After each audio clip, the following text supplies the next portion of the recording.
Bonsoir à tous et bienvenue dans Inspiré de faits réels, les vraies fausses histoires numéro 2. Je suis Mathias. Et je suis Charles, nous vous souhaitons une belle et heureuse année 2017, pleine de frissons et d'histoires terrifiantes. Nous sommes vos hôtes le temps de ce podcast et aujourd'hui, pour bien démarrer l'année, nous avons décidé de vous raconter une histoire. Le jeu auquel nous vous invitons, vous qui êtes confortablement installés sur un fauteuil en cuir qui était là bien avant votre naissance, avec une petite lumière tamisée, c'est de tenter de deviner si celle-ci est vraie, fausse ou un peu des deux. Ce soir, nous allons parler de Michelle, une ancienne étudiante de l'université d'Oxford qui a vécu un véritable cauchemar.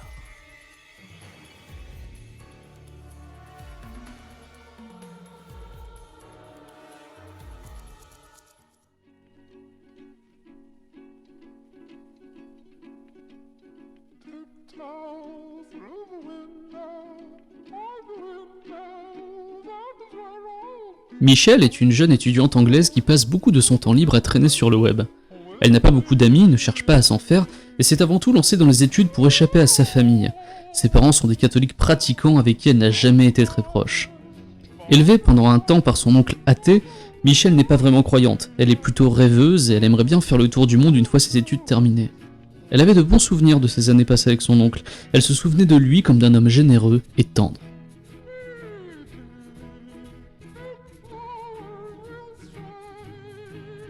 De retour chez ses parents après que celui-ci soit mort des suites d'une longue maladie, Michelle avait fait sa première communion pour contenter son père et sa mère, mais sans grande conviction. Michelle repensait souvent à ses jeunes années, mais elle ne se rappelait pas la raison qui avait poussé ses parents à l'envoyer chez son oncle. Eux-mêmes étaient restés muets sur les causes de son déménagement.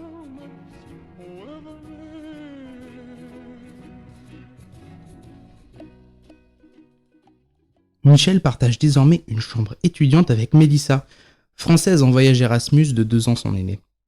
L'entente entre les deux jeunes femmes est plutôt cordiale, mais elles se parlent assez peu. Michelle préférait son ancienne colocataire, mais fait en sorte que Mélissa se sente à l'aise pendant les quelques mois de son séjour.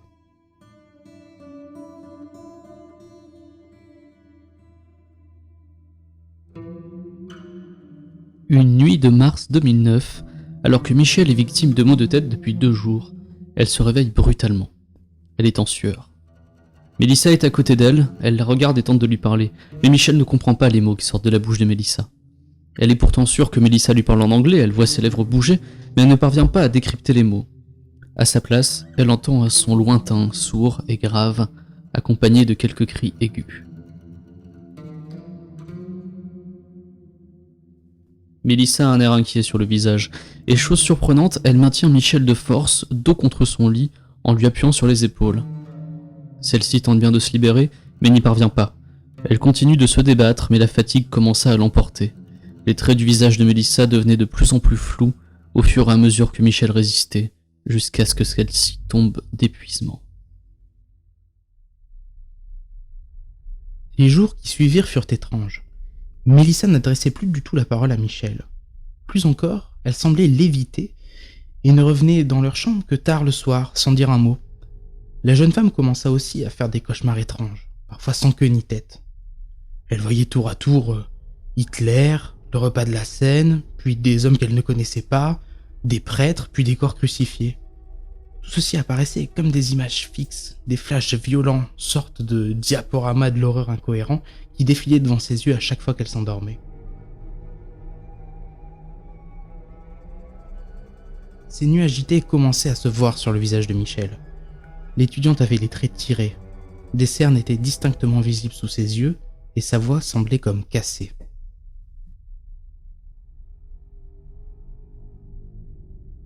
Elle se décida donc à consulter la psychologue de l'université.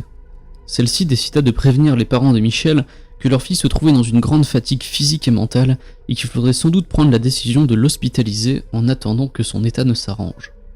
Les parents de Michelle arrivèrent dès le lendemain sur le campus, après une autre nuit agitée. La jeune femme n'appréciait pas vraiment l'idée de retourner chez ses parents, mais elle savait qu'en l'état, c'était sans doute la meilleure décision à prendre. Sur le chemin du retour, ses parents la questionnèrent sur les études, sur ses amis, en essayant de comprendre ce qui pouvait lui arriver. Michelle n'osait pas répondre, quand ses parents lui demandaient ce qu'elle voyait dans ses cauchemars. Elle avait peur de leur réaction si elle venait à leur expliquer qu'elle voyait tour à tour des images de dictateurs et des figures christiques et sataniques. Michelle resta donc muette sur ce point. De retour dans la maison familiale, Michel s'installa dans sa chambre. Elle avait oublié à quel point cette maison était loin de tout, à quel point la nature encore froide et sombre du mois de mars s'étendait à perte de vue depuis la fenêtre de sa chambre. Elle avait toujours trouvé cette maison vieillotte. Tout, de la tapisserie au plancher en passant par les meubles, respirait les années 60. La bâtisse était en bon état, mais elle semblait figée au milieu du siècle dernier. Ses parents n'avaient jamais pris le temps de la rénover ni de lui donner un coup de jeune. Certains auraient pu trouver du charme à cela, mais Michel n'aimait pas l'atmosphère qui s'en dégageait.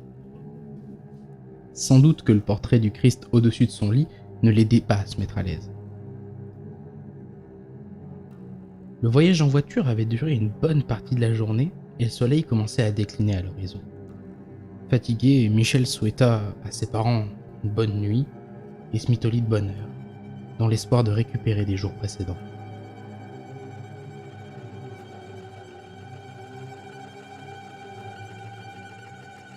Elle se réveilla à nouveau brusquement, au milieu de la nuit. Cette fois, la crise était beaucoup plus violente. Michel avait tellement mal à la tête et à l'estomac qu'elle ne put contenir ses hurlements. Rapidement, ses parents arrivèrent dans sa chambre, effrayés.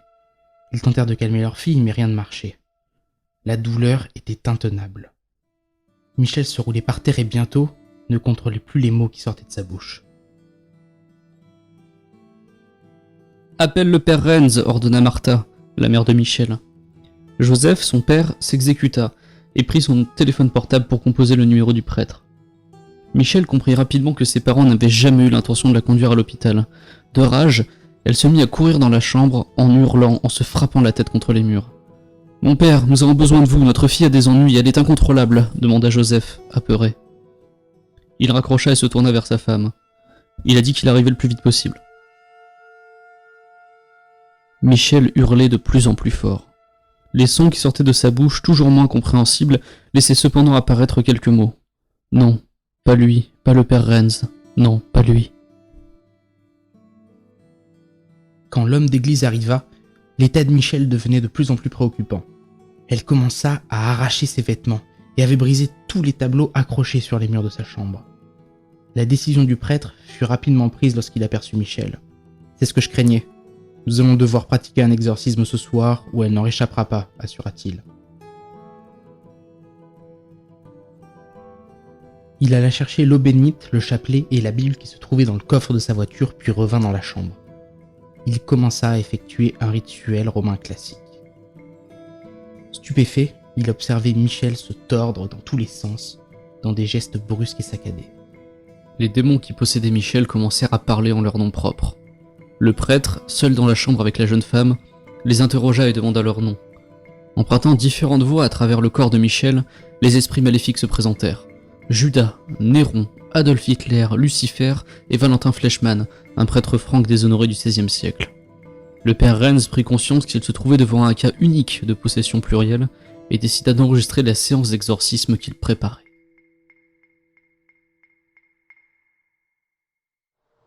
Im Namen des dreifaltigen Gottes, des Vaters und des Sohnes und des Heiligen Geistes befehle ich dir auszufahren und der allerseligsten Jungfrau die Ehre zu geben.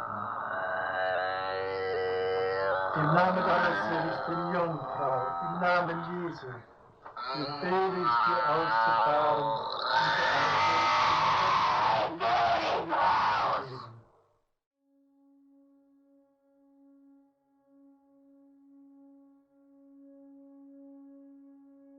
Alors que le corps fragilisé de Michel émettait des craquements plus forts au fur et à mesure que l'exorcisme se poursuivait, celle-ci continuait à cracher des insultes au prêtre tout en jetant les objets qui lui passaient sous la main à travers la pièce. Malheureusement, son état ne lui permit pas de survivre bien plus longtemps et quelques minutes plus tard, Michel gisait sur le sol de sa chambre, morte. Ses yeux étaient encore grands ouverts, tout comme sa bouche. Son corps, entièrement crispé, l'avait laissé dans une position impossible, comme une statue pétrifiée que l'on aurait allongée dans la mauvaise position. Sa main tenait toujours fermement le chapelet qu'elle avait arraché au cou du prêtre.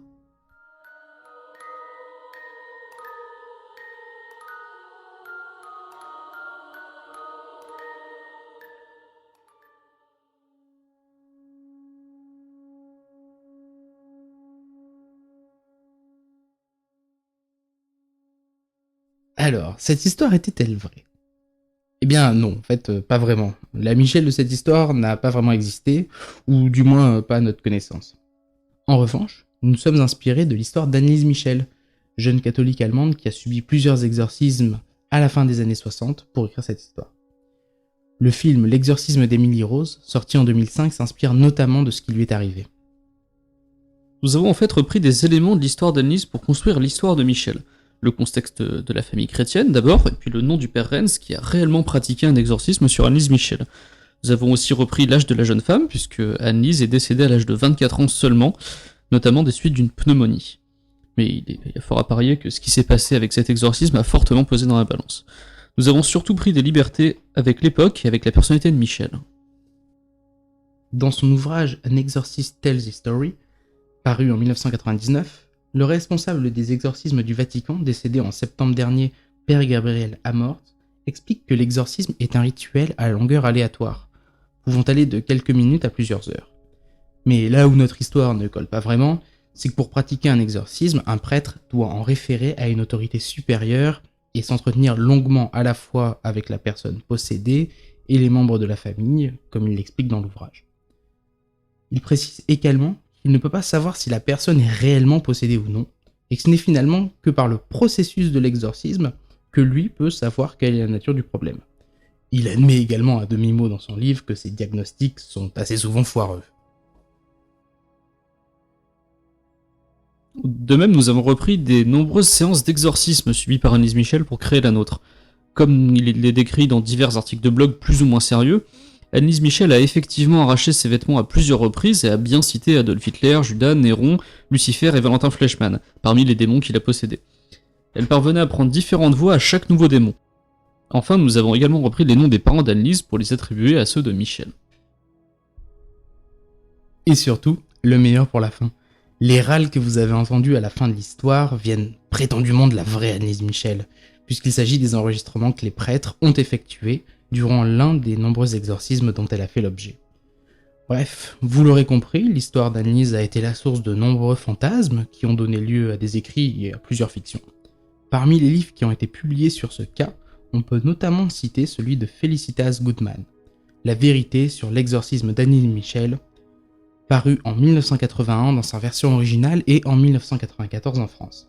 Le docteur Goodman est décédé en 2005, c'était une linguiste et anthropologue américaine. Son livre a été une des sources d'inspiration pour le film L'exorcisme d'Emily Rose.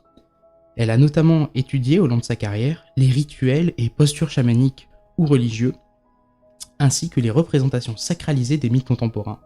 Ce sera sans aucun doute une lecture bien plus sérieuse que tous les posts de blog qui pullulent sur ce cas.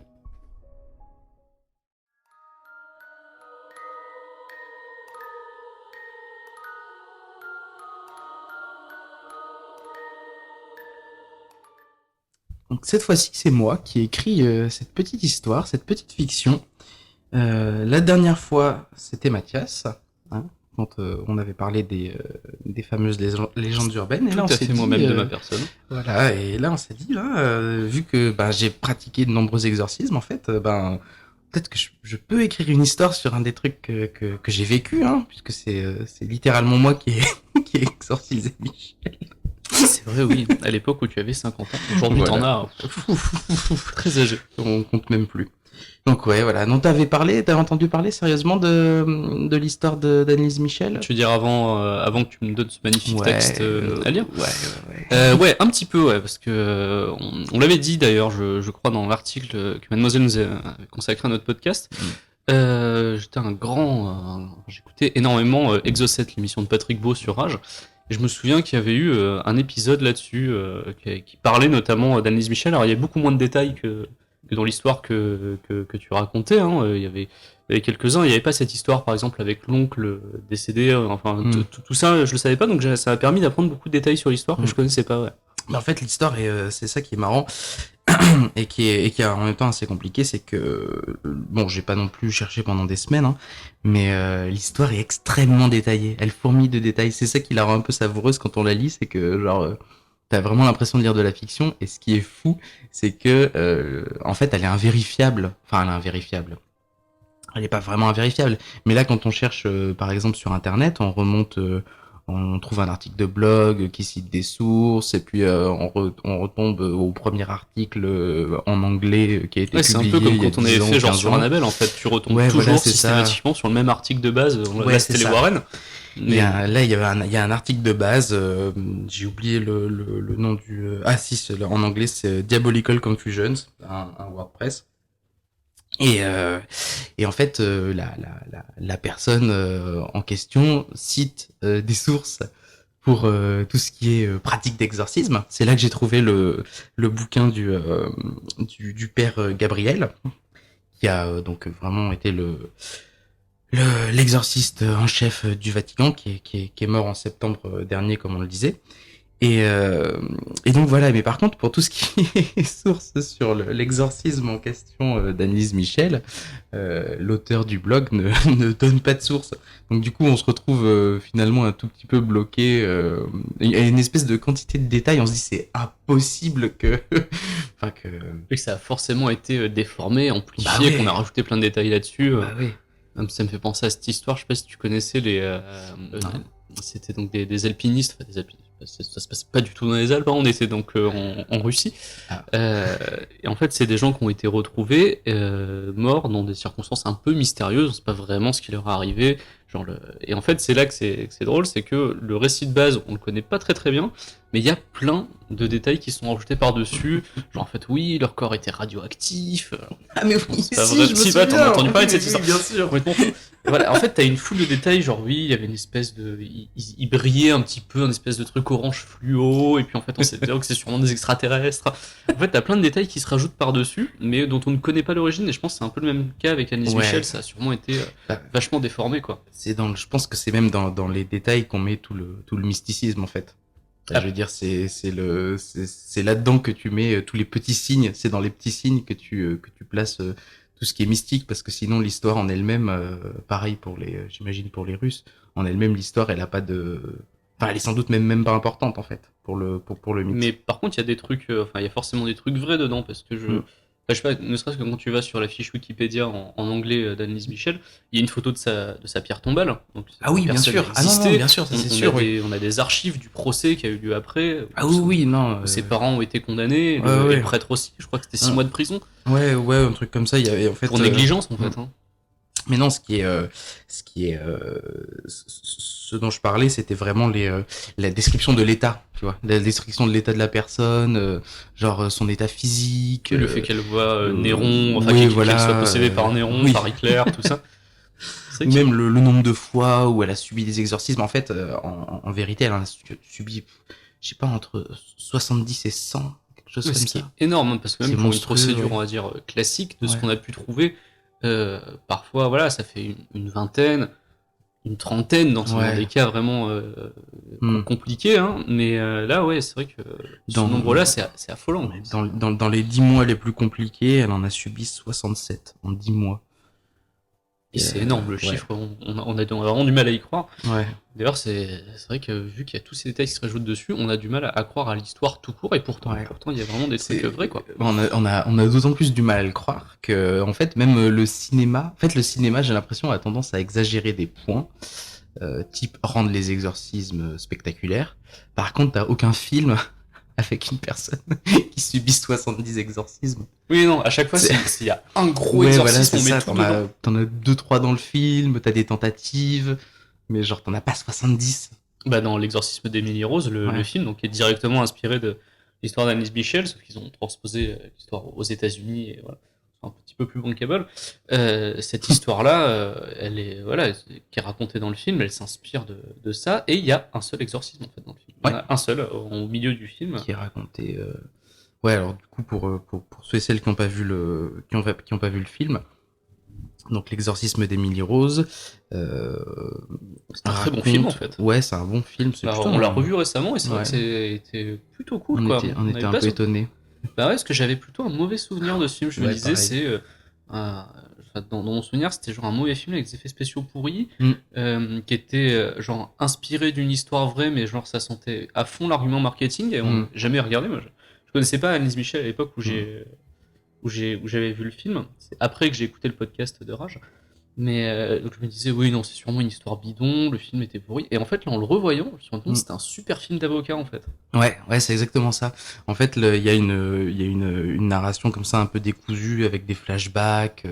Et en fait, l'histoire au présent, donc c'est le procès du père qui a pratiqué l'exorcisme sur Emily Rose. Ça, c'est le présent. Et au fur et à mesure du procès, c'est-à-dire pendant les témoignages ou en dehors du procès, quand il y a des choses qui se racontent sur Emily Rose, c'est là qu'on a les flashbacks sur sa possession, l'exorcisme, tout ça, tout ça. Et oui, du coup, c'est assez bien fait. C'est un peu. Bah, la balance entre les deux est hyper bien gérée parce que Ouais. autant c'est vraiment prenant sur les moments d'avocat ou quand t'es au tribunal, quand t'as le recherche des témoins, ce genre de choses. Et après, tous les flashbacks, en fait, foutent vraiment les boules, quoi. Mm. Ils ont plutôt bien réussi ça. Bon, après, il y a la première demi-heure qui est problématique parce que Jennifer Carpenter, même si donc Jennifer Carpenter, donc qui est l'actrice principale de l'exorcisme d'Emily Rose, que vous avez peut-être vu dans Dexter par la suite. Deborah Morgan dans Dexter, la sœur de Dexter. Et qui est actuellement, je crois, dans une série qui passe sur M6 qui s'appelle Limitless, adaptée du film Limitless. Tu m'apprends. Joue la flic. Donc, ouais, non, avec Bradley Cooper qui fait sûrement un caméo dans le premier épisode pour faire le lien entre le film et la série. Enfin, bref, donc Jennifer Carpenter, c'est un de ses premiers grands rôles. Je crois que c'est avec ce rôle-là qu'elle a vraiment été connue à Hollywood, qui est pas très très bonne dans la première demi-heure du film. Ouais, c'est un peu compliqué. On voit qu'elle a du mal à jouer l'adolescente catholique qui commence à se faire posséder. Mais après, dans tout ce qui est scène d'exorcisme, quand elle commence à gratter sur les... Enfin, quand elle commence vraiment à devenir complètement timbrée, en fait, à devenir psychotique, là, elle fait une performance qui est vachement bien, quand même. Ouais, elle est flippante à plusieurs reprises. Hein. Ouais, bah notamment sur la scène d'exorcisme, quoi. Ouais. Elle se met à hurler les noms de Néron Ouais, et tout ouais. ça. Ils disent pas Hitler, d'ailleurs, dans le film. Non, ils sont pas allés jusque-là. Non, ouais, c'est... Ouais, ils auraient pu, hein, mais non, c'est vrai, ils sont.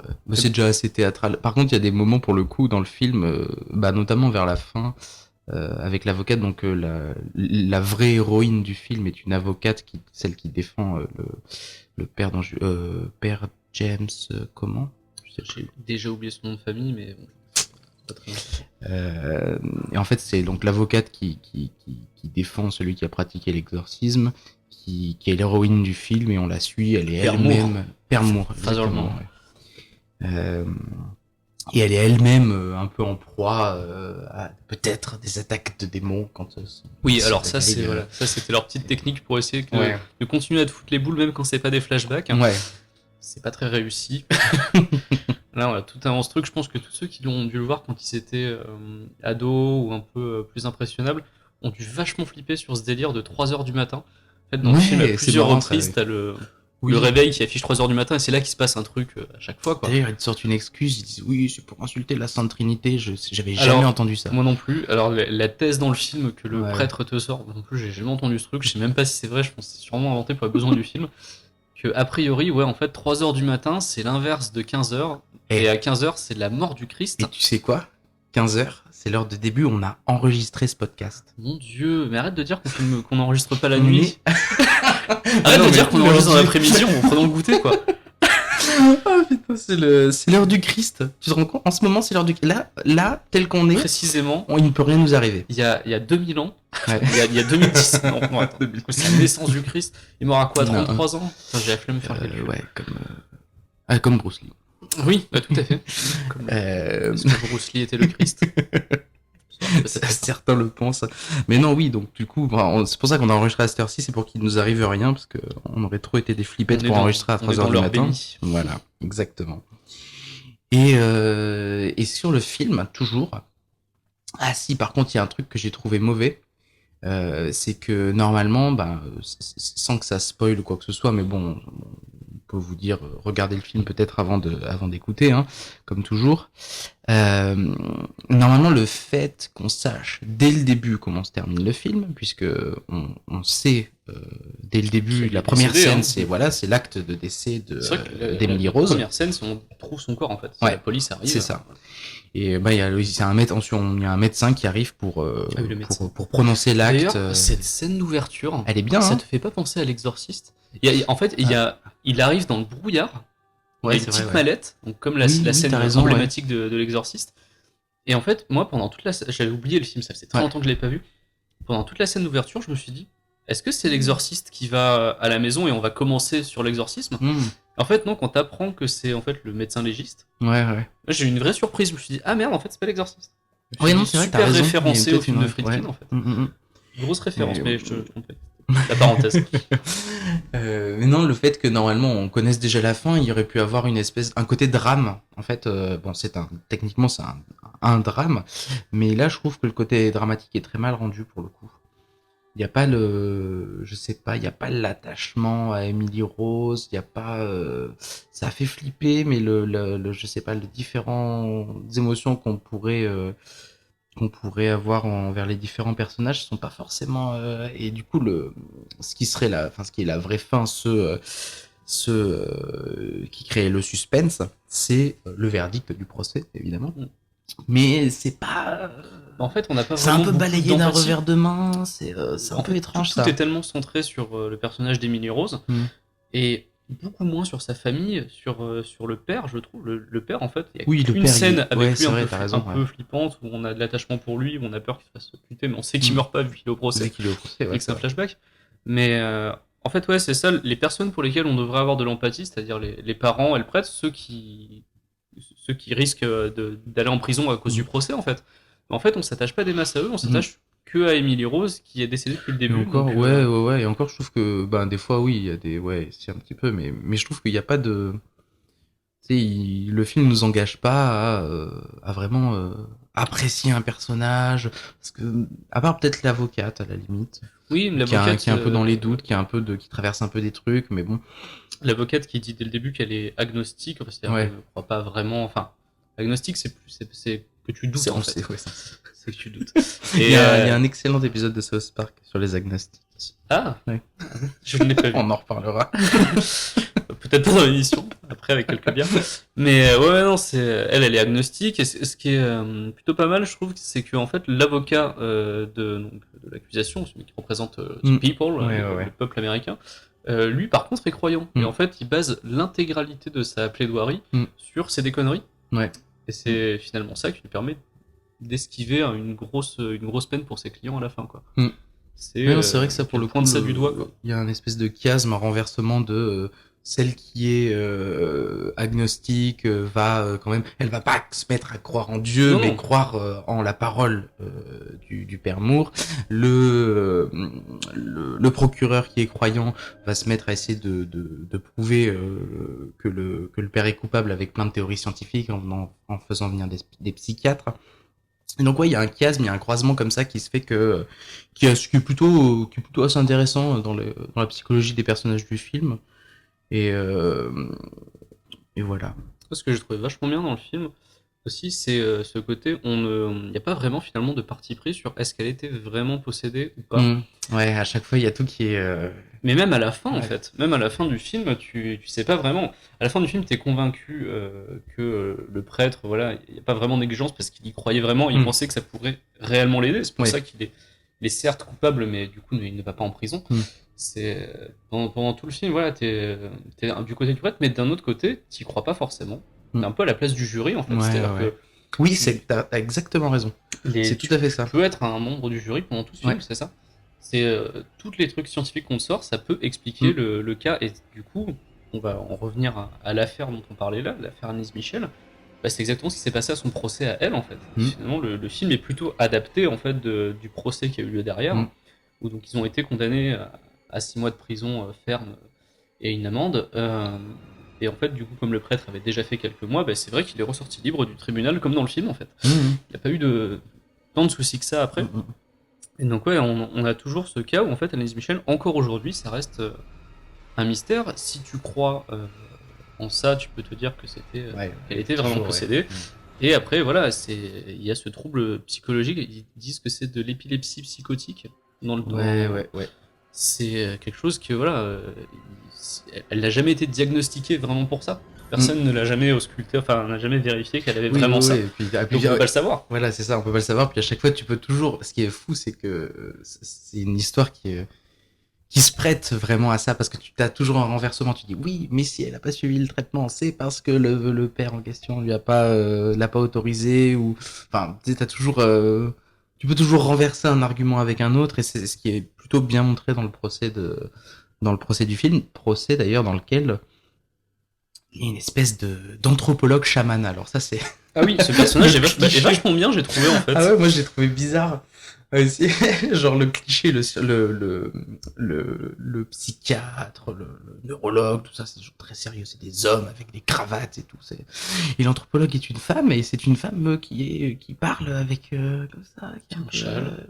qui a un châle et qui qui allait dans des tribus et puis qui croit en la possession. C'est en train de refaire exactement ce que le procureur fait dans le film. C'est-à-dire la démonter sur ça, en fait. Ouais. Mais parce qu'elle est facilement, parce que c'est le truc classique, quoi. Ils ont mis un personnage, genre d'ailleurs, j'ai l'impression, est un petit peu inspiré de Felicitas Goodman, dont on a parlé juste avant, et qui est consultante, en fait, donc celle qui a sorti le fameux bouquin sur la vérité de l'exorcisme d'Annelise Michel, et consultante sur le film L'exorcisme d'Emily Rose. Et ouais, non, elle me fait passer un petit peu à ce personnage. Il y a sûrement un lien qui a vraiment été fait. Ouais, parce qu'elle est anthropologue, elle a des thèmes de recherche qui étaient relativement proches. Mais non, mais du coup, je trouvais le personnage un peu étrange. Et puis après, il y a un truc dont on n'a pas parlé, c'est que sur les cas de possession, psychologiquement, si tu penses vraiment que t'es possédé, oui. Voilà, un exorcisme peut éventuellement te faire du bien, puisque c'est l'effet placebo, t'auras l'impression que... Ouais, comme ils disent dans... C'est ça. Dans l'exorciste. C'est exactement ce qui explique. Oui, d'ailleurs, dans l'exorciste, on va pas en parler tout de suite, mais on va peut-être parler d'autres films d'exorcisme. Je sais pas si t'en avais vu d'autres, parce qu'en fait, Annelise Michel a inspiré, à partir de l'exorcisme d'Emily Rose, toute une vague de films d'exorcistes qu'il y a eu, parce que l'exorcisme d'Emily Rose a très bien marché.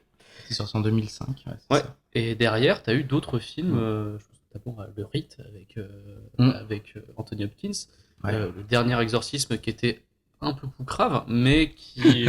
Non, parce que le dernier exorcisme, je sais pas si tu te rappelles, c'est la pochette où tu vois une gamine qui est en arrière, mais genre sa colonne vertébrale est fracturée, littéralement. C'est-à-dire que soit elle fait très très bien de la GRS, mais soit elle fait très bien de la gymnastique, mais non, dans ce sens-là, c'est pas possible en fait. Carpenter en fait aussi dans. Oui, tout à fait, elle en fait. La pauvre. Mais ouais, non, l'exorcisme au cinéma, c'est mine de rien. J'ai pas cherché à savoir si L'Exorciste était le premier film à traiter d'exorcisme. J'en doute, ça m'étonnerait quand même. L'Exorciste, c'est quoi, c'est 73 ? Ouais. J'ai quand même fait des films sur l'exorcisme avant 73. Avant, ouais. Je sais pas, ça a vérifié. Ça a vérifié, putain, j'avais même pas pensé. Parce que c'est vrai que l'exorcisme au cinéma, il y a quelque chose de... qui c'est très visuel, c'est super. Ouais. Mais tu sais, c'est tout. C'est-à-dire que t'as vraiment les cris, t'as les personnes qui utilisent donc leurs deux jeux de cordes vocales, comme c'est aussi expliqué dans l'exorcisme d'Emily Rose. Oui, d'ailleurs, ça, il faudrait peut-être qu'on revienne dessus, parce que c'est vrai que c'est une des explications scientifiques qu'on n'a pas données dans l'histoire qu'on a racontée. Donc, Emily Rose qui parlait avec deux voix distinctes en même temps. Ils expliquent dans le film. Parce que tu peux peut-être le. Bah, en fait, c'est genre, il l'explique avec les moines tibétains. Il dit que grosso modo, un scientifique explique que non, c'est pas le scientifique d'ailleurs, c'est le procureur qui le fait remarquer au père Moore, qui dit que on a deux jeux de cordes vocales, un qui permet d'aller plutôt vers les hauts, l'autre plutôt vers les graves. Enfin, il y a un truc comme ça. Et notamment les moines tibétains s'entraînent à utiliser en même temps les deux jeux de cordes vocales pour créer des effets comme ça. On a l'impression qu'ils parlent avec deux voix en même temps. Alors, j'ai jamais ne serait-ce que essayé de ressentir mes deux jeux de cordes vocales en moi. Genre, j'ai aucune idée de comment ça fonctionne. Mais t'as donc les moines tibétains, comme ils disent dans le film, puis t'as aussi des artistes qui l'utilisent pour le machin. Ah ouais. T'as certains ventriloques qui ont des conversations hyper rapides, tu vois, entre leurs deux personnages l'utilisent. Même certains chanteurs, certaines chanteuses qui veulent pousser à certains octaves et en même temps être sur un autre peuvent l'utiliser sur des sons. Et les personnes sont capables de faire des chants polyphoniques tout seuls, c'est-à-dire avec une seule voix en fait. Non, donc tu te dis si c'est adaptable pour les arts, pourquoi est-ce que ça le serait pas dans ces cas-là, quoi, une personne qui est soit pense vraiment qu'elle est possédée, soit veut faire croire qu'elle est possédée. Oui, et qui du coup en forçant peut-être aussi sur sa voix, enfin en hurlant, joue sans même le savoir avec les cordes vocales. J'aimerais qu'on parle également, on l'a appris peu avant d'enregistrer ce podcast, de la mort de William Peter Blatty. Donc, William Peter Blatty, je pense que tu savais qui c'était, Charles. On avait, on a forcément entendu parler, ne serait-ce que pour préparer ce podcast. C'était l'auteur du livre L'Exorciste, donc qui était sorti en 71, donc 2 ans avant le film. Avant le célèbre film de William Friedkin. Alors William Peter Blatty était donc écrivain à succès, notamment grâce à Exorcist. Il a également scénarisé beaucoup de choses, notamment un autre délire sur la religion, qui était la 9e configuration. Il a beaucoup travaillé sur l'Exorcist, sur ses suites, et notamment sur la série qui devrait sortir bientôt, ou qui est déjà sortie, je ne sais plus. En tout cas, il était scénariste. Voilà, il était très attaché, il voulait vraiment que son matériau d'origine ne soit pas trop modifié. Donc il y a eu beaucoup de désaccords, notamment avec William Friedkin, sur le tournage de l'Exorciste, qui est sorti en 73. Beaucoup de désaccords, mais William Friedkin le considérait vraiment comme un frère, quoi. C'est-à-dire que malgré leur chamaillerie sur le plateau, leur désaccord profond sur le scénario, ils avaient toujours été très proches. C'est lui qui a annoncé son décès sur Twitter, et il a dit qu'il était extrêmement triste. Et je pense que tous ceux qui aiment ce genre de film et qui aiment ce qu'il a apporté au cinéma et à la littérature seront très tristes d'apprendre son décès. En tout cas, nous, on l'a été. Donc, je vais juste l'évoquer dans cette émission.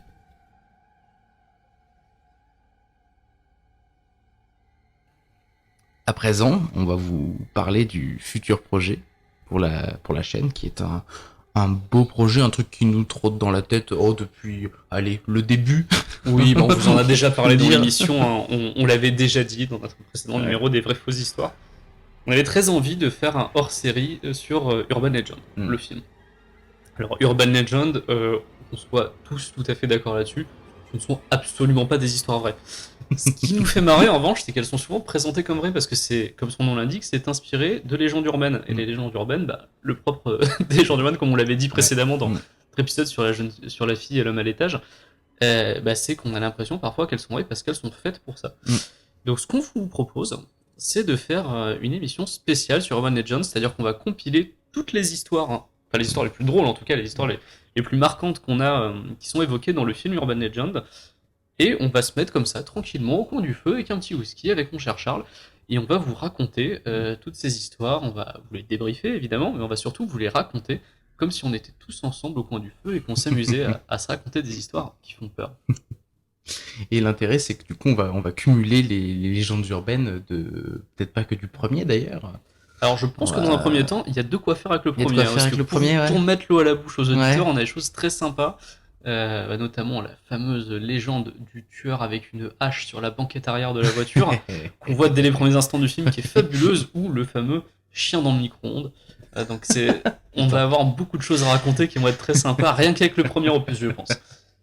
Écoute, moi je pense que si c'est intéressant, il y a même moyen d'en faire un rien qu'avec le deuxième, parce que j'ai des souvenirs encore du deuxième Urban Legend. Ah, j'en ai moins, moi. J'ai souvenir du premier, des légendes sympas. Le premier est emblématique. Déjà rien que t'as Freddy Krueger en prof. Rien que ça, c'est génial. Putain, j'ai envie de le revoir. Non, on va se le refaire, on va tout compiler, on va faire cette émission. Donc voilà, écoutez, je pense que on a fait le tour des informations qu'on voulait vous donner. On a bien parlé de cette affaire Annelise Michel. Si vous voulez plus d'infos dessus, donc allez juste ne serait-ce que sur YouTube pour voir les photos, les vidéos. Donc voilà, on peut pas vous en garantir l'authenticité, mais en tout cas, si ça vous intéresse, allez regarder, puis regardez L'Exorcisme d'Emily Rose. Regardez les films. Ça c'est intéressant. Regardez les films. Nous, on va vous dire à bientôt, donc dans un mois. On se retrouve pour un super épisode, donc là, inspiré de faits réels, inspiré de faits réels classique, on va dire, qui sera consacré à un film dont vous avez peut-être entendu parler dans ce podcast. Bon, voilà, on va peut-être l'annoncer tout de suite. Je pense que les gens s'en doutent énormément, vu qu'on a parlé de William Peter Blatty juste avant. On va beaucoup vous parler de William Peter Blatty le mois prochain, puisqu'on va parler tout simplement de L'Exorciste. On avait très envie de parler de ce film depuis très longtemps. Pour préparer le podcast, on a fait des recherches de ouf. On a notamment trouvé des articles qui datent de 1949, donc dans le Washington Post, n'est-ce pas, avec énormément d'informations. Ça a été compliqué de faire le tri, mais on a tout trouvé et c'était hyper intéressant, une histoire rocambolesque qu'on va vous raconter. Donc ça va être très sympa, et oui, j'utilise le mot rocambolesque pour parler de cette histoire. C'est très bien. Et en plus, c'est un excellent film. Rien pour ça. Excellent. Rien pour ça. Le film est excellent, que ce soit dans sa version remasterisée, version longue, Director's Cut, la version que vous n'avez jamais vue, je crois que c'est comme ça qu'ils avaient titré le truc, ou que ce soit dans sa version, celle qu'on a regardée, la version de 73, qui avait été diffusée en salle, hein, et qui est pas si facile que ça à trouver d'ailleurs. Hein. Compliqué, si vous voulez voir la version d'origine, soit vous la téléchargez de manière tout à fait légale, soit ou pas, soit vous allez acheter une édition collector, parce que c'est le seul moyen d'avoir le film de 73. Enfin bref, on vous parlera plus de l'Exorciste la prochaine fois. En attendant, on vous dit au mois prochain, et on vous fait de gros bisous. Mais avant, on peut quand même dire que les gens peuvent nous retrouver évidemment, un petit peu partout, puisqu'ils le peuvent. Sur les internets, sur les réseaux sociaux. Sur les réseaux sociaux, donc notamment sur Twitter, @IFRpodcast, le compte. N'hésitez pas à vous abonner, nous faire des retours, ou voilà. Abonnez-vous surtout sur iTunes et sur SoundCloud. Ouais, parce qu'on n'a pas grand monde qui est quand même abonné. Donc j'ai regardé, on a plus de gens sur SoundCloud que sur Twitter. Oui. J'ai trouvé ça étrange, mais ce bon. qui est triste. Mais bon, ça veut dire que les gens ont des comptes SoundCloud, c'est super. Et que les gens nous apprécient au point de s'abonner pour avoir le petit tilt quand on poste un épisode. Et ça, c'est cool. Hein. Et sur Facebook. Sur Facebook, tout à fait, la page inspirée de faits réels, tout simplement. Et j'ai remarqué que, comme le catalogue iTunes est synchronisé avec plusieurs applications de podcast, vous pouvez nous trouver sur la plupart de vos applis de podcast, en fait. Moi, personnellement, je ne suis pas chez Apple, je suis sous Android, et j'ai la magnifique application Podcast Addict, et on est présent dessus, en fait. Les gens peuvent nous retrouver là-dessus, synchroniser nos épisodes, c'est formidable. Ça se télécharge tout seul et tout. Je peux faire en sorte que ça télécharge tout seul. Là, je suis actuellement une 20aine de podcasts, ça prend beaucoup de place dans mon téléphone, mais voilà, vous pouvez nous retrouver sur toutes ces applis-là. Donc, si vous en avez pas et que vous cherchez à classer vos podcasts, Podcast Addict, c'est très sympa pour l'avoir utilisé. Donc voilà, et bien, on se voit le mois prochain pour l'Exorciste. On vous fait de gros bisous. Des gros bisous. Bisous. Salut.